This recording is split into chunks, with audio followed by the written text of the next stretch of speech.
korupsi timah kan? Korupsi timah. Ya maksudnya biar jelas. Iya. Ya kan? Ini kan masalah tambang ya. Iya. Yang lagi viral hari ini kan gitu. Jadi saya perlu sampaikan keperhatian kita sebagai warga negara. Ini salah satu tindak pidana korupsi terbesar di Republik Indonesia yang merugikan negara kurang lebih hampir 270-an triliun. Ini angka yang sangat fantastis buat kita. Saya sebagai pakar hukum sangat miris dan juga prihatin tentang keadaan bangsa hari ini. Kenapa ini terus terjadi? Karena penegakan hukum kita itu tidak begitu tegas terhadap kasus koruptor. Sebenarnya kalau bicara korupsi sama kok seperti kasus terorisme, kasus narkoba. Kenapa kasus korupsi di Republik ini belum pernah ada hukuman hakim dijatuhkan vonis hukuman mati? Ini yang harus kita lihat dari segala sisi itu. Kenapa itu tidak terjadi? Nah, yang menjadi persoalan sekarang adalah kerugian negara yang begitu besar. Ini kan yang ditangkap kan baru 16 orang ya kalau tidak salah ya. Termasuk suaminya Sandra Dewi ya, salah satu public figure, Pak Muiz, yang kedua juga salah satu selebgram si Helena Lim ya, yang di PIK, Crazy Rich dari PIK tersebut, dan beberapa petinggi-petinggi dari PT Timah. Dan ini kalau menurut saya bukan hanya 16, pasti tersangkanya akan tambah lagi. Bahkan ada hukum dari pejabat juga akan terlibat. Pasti. Kenapa? Karena tidak mungkin mereka bekerja sendiri. Dan ini sudah merusak lingkungan yang ada di wilayah Bangka Belitung. Saya lihat kemarin dari tayangan TV. Ini sudah rusak, benar-benar rusak alam di sana. Lalu bagaimana untuk memperbaiki alam yang ada? Ini harta mereka begitu melimpah. Hidup mewah menggunakan uang rakyat. Dengan tidak ada etika, tidak ada rasa malu. Hidup mewah-mewahan sampai beli jet pribadi. Sampai acaranya di tempat-tempat yang mahal. Makan mewah. Lu bayangkan warga kita. Hidup di bawah garis kemiskinan. Bapak mungkin lihat di NTT. NTT ini salah satu daerah paling miskin di Republik Indonesia. Nomor 3. Bapak kalau masuk ke kampung-kampung gimana? Dengan ini kan jaraknya itu terlalu jauh antara miskin dan kaya.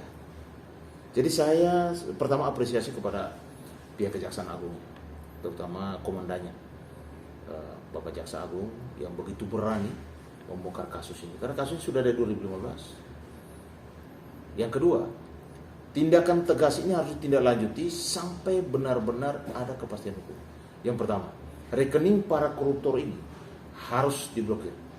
Yang kedua, harus ada putusan pengadilan, minta putusan pengadilan untuk adanya penyitaan terhadap semua kekayaan mereka, dana mereka, hasil baik itu yang bergerak atau tidak bergerak, rumah atau kendaraan yang lain yang mereka beli dengan hasil korupsi. Ini harus dikembalikan ke negara, ya kan? Dan kerugian negara yang begini besar, ini kan harus dikembalikan. Kalau misalnya tidak kembali, lalu orang-orang mau diapain? Pak, ini sejarah Republik ini, korupsi paling besar di Republik ini 271 triliun. Saya hanya minta supaya Jaksa Agung kepada bawahannya semua, ini harus transparan. Semua apa yang disita, semua apa yang mereka lakukan penggerebekan atau pemblokiran rekening harus transparan, sampaikan kepada publik, karena ini uang rakyat. Jangan diam-diam gitu, diam-diam hilang kasusnya, diam-diam tidak tahu lagi kemana arahnya. Ini banyak sekali kejadian. Makanya dengan Jaksa Agung yang begini berani membongkar kasus mega korupsi yang ada di Republik, kita sangat bahagia dan juga apresiasi. Tetapi jangan sampai hanya panas-panas tai ayam doang, harus sampai tuntas kasus ini. Dan jangan hanya 16 orang yang sekarang ditahan, karena saya yakin sekali masih melibatkan banyak orang. Pak, 271 triliun tidak mungkin satu orang yang menikmati. Yang kedua, terkait dengan istri Pak Muiz, salah satu public figure SD itu, Mbak Sandra Dewi. Pasal yang diterapkan itu bisa juga dikenakan pasal 55, turut menikmati hasil kejahatan. Kalau memang ada asetnya mereka yang selama ini mungkin harta bawaan dan lain sebagainya. Memang harus dipisahkan. Tetapi semua barang bergerak atau tidak bergerak, rekening mereka yang mereka gunakan itulah uang hasil kejahatan, wajib disita negara. Dan itu harus dikembalikan ke negara untuk dikembalikan ke masyarakat. Terutama juga untuk memperbaiki kembali kerusakan lingkungan yang ada di wilayah Bangka Belitung yang hancur-hancuran. Dan ini sudah berlangsung lama, bukan baru. Bayangkan dari 2015, mungkin sebelum itu juga sudah terjadi. Saya mau sampaikan bahwa kejadian ini sebenarnya tambang itu bukan hanya tambang timah. Kejaksaan Agung harus ngecek juga ke tambang nikel, tambang batubara, tambang emas.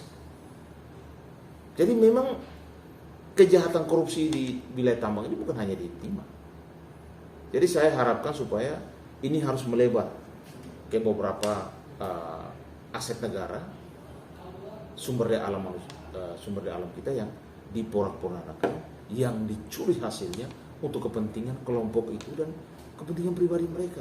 Pak, bayangkan kita lihat di TV ini, orang ini hidupnya mewah sekali, dibaluti berlian dan emas, rumahnya begitu megah, tasnya tas yang harganya miliaran, pakai baju harga ratusan juta. Lu bayangkan orang makan aja negara ini, orang makan teriak-teriak. Ini bagaimana keprihatinan bangsa ini terhadap masalah korupsi. Saya hanya minta supaya negara wajib hadir dan ketegasan terhadap yang namanya tindak pidana korupsi, terutama para koruptor. Miskinkan mereka. Makanya undang-undang perampasan aset itu harus segera diloloskan. Harus diundangkan. Supaya kalau yang gini-gini tuh tidak lagi ruwet itu. Karena undang-undangnya sudah ada gitu. Selama ini kan diperjuangkan terus tapi kan tidak pernah lolos. Pertanyaan ada apa? Ya kan? Karena saya yakin sekali pasti kasus ini akan melibatkan banyak orang. Tidak mungkin hanya 16 orang ini lalu selesai urusan. Tidak akan mungkin. Karena saya yakin pasti ada oknum pejabat negara. Saya duga ada oknum pejabat negara, ada oknum anggota DPR, ada oknum-oknum yang lain yang terlibat di dalam urusan korupsi ini. Jadi saya harapkan kepada Kejaksaan Agung supaya benar-benar apa yang mereka sudah gaungkan ini, gong yang sudah dipukul ini, jangan nanti membleh. Karena ada tekanan lah, ada intimidasi lah, ada pejabat atau ada orang hebat yang datang untuk menutup kasus ini. Tidak boleh, ini sudah dipublik, masyarakat sudah tahu semua. Kita akan memonitor kasus ini sampai tuntas dan seterang benderang dan setransparan mungkin. Jangan ditutup-tutupi. Kalau memang ada penyitaan, apa yang disita disampaikan kepada masyarakat, ya kan? Supaya masyarakat juga tahu berapa duitnya mereka. Publikasi aja karena sudah tidak bisa ditutup-tutupi. Betul kan? Betul. Bang, artinya apa pihak kejaksaan juga kan kemarin sudah menggeledah terus menyita barang, ada uang senilai 56 miliar terus logam mulia terus ada 2 mobil mewah. Tapi itu menurut Abang puas nggak sih? Sementara kemarin saya melihat kan masyarakat dia punya jet pribadi terus lebih dari yang disita oleh kejaksaan. Gimana Abang melihat? Ya, kalau menurut saya itu belum ada apa-apanya. Apa di sisi jaksa itu belum ada apa-apanya. Uang 271 miliar, triliun, belum ada apa-apanya itu. Pasti ada yang belum dia jujur si tersangka atau pihak kejaksaan belum sampai ke lokasi yang mana mereka menyembunyikan aset tersebut. Saya rasa bisa di luar dan dalam negeri.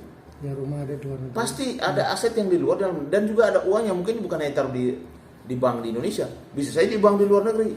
Makanya saya bilang kalau mau ketok gong untuk berantas korupsi, jangan setengah-setengah. Lu kalau mau pukul sekalian, udah pukul rata, karena masyarakat pasti mendukung. Ini kan uang rakyat, dia dikembalikan ke rakyat untuk kesehatan masyarakat. Daripada untuk kepentingan dia sendiri bikin rumah semega itu, punya jet pribadi, makan di luar negeri, pesta nikah, pesta pora tiap hari, lalu masyarakatnya menangis, Pak. Orang beli beras harga mahal begini, beli beras 1 kilo aja susah. Lalu dia hidupnya sampai selangit begitu. Kita tidak akan bisa diam. Dan masyarakat sudah pasti mendukung kejaksaan untuk membongkar semua kejahatan yang terjadi di urusan timah ini. Oke Bang, artinya hukuman mati itu sudah layak dan pantas Bang untuk si terduga korupsi ini tersangka. Kalau menurut saya hakim harus berani. Kalau tidak, korupsi tidak akan pernah selesai. Nanti pakai lagi, dililan aja, ya kan?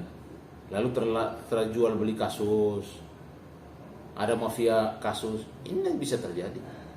Masyarakat sudah, terus terang saja masyarakat sebenarnya sudah tidak percaya lagi sama hukum ini. Jadi dengan adanya kejaksaan yang begitu berani untuk membongkar semua ini kan menjadi salah satu dukungan baru atau menjadi salah satu tren baru, pilot project baru untuk masalah pemberantasan korupsi. KPK saya tidak mampu kok. Benar kan? Baru-baru kejadian nih, tumpang tindih antara kejaksaan dan KPK. Soal LPI kalau tidak salah. Ibu Menteri Keuangan lapor ke kejaksaan, KPK langsung jadikan naik dari sidikan. Ini tumpang tindih, Pak. Pertanyaan ada apa? Kita mau percaya lembaga yang mana lagi? Kalau semua lembaga sudah tumpul seperti ini kan. Tetapi dengan adanya kejaksaan yang sudah berani mau supaya memberantas korupsi, masyarakat harus dukung. Dan saya yakin sekali bahwa majelis hakim yang mulia supaya jangan segan-segan. Kenapa? Hakim boleh mengambil satu keputusan. Hakim boleh. Karena apa? Karena untuk kepentingan bangsa, kepentingan rakyat, kepentingan negara. Tidak ada masalah. Karena kalau tidak, negara akan hancur hanya karena masalah korupsi.